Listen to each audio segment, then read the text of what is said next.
And the Alien Monster Homework number 3 assignment. My line art doesn't mean jack diddly squat, so I never get my hopes up on the painting turning out well because my line art looks so nice. If the painting doesn't immerse the imagination with painterly strokes that convincingly illusions forms, shapes, lights, and shadows, then I have failed.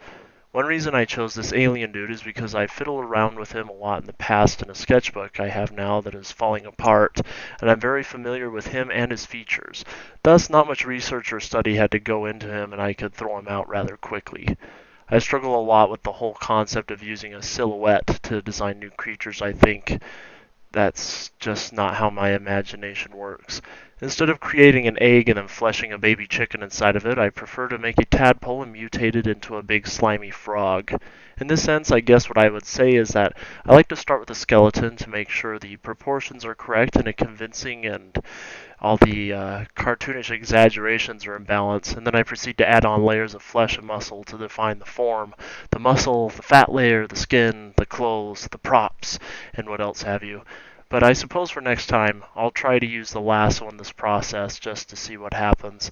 I suppose another reason I struggle with silhouettes would be because I design around story concepts in everything I do. My imagination is always overactive, and I just can't help but put somewhat of a background in everything I make. Chris Oatley was making comments on how he pressures his students to take classes on storytelling and developing characters, and that's just it. When you have that down, it's pretty easy to design a new character or creature. The ideas just tend to flow out like a stream that's sometimes hard to control, and there really isn't a struggle in providing detail and features to a piece of art regarding that character because of that. This is something that's really helpful if you can apply it visually. I'm very firm in my beliefs of storyline basis, etc. And I probably in this I should have practiced my clipping masks and everything such as that probably quite a bit more.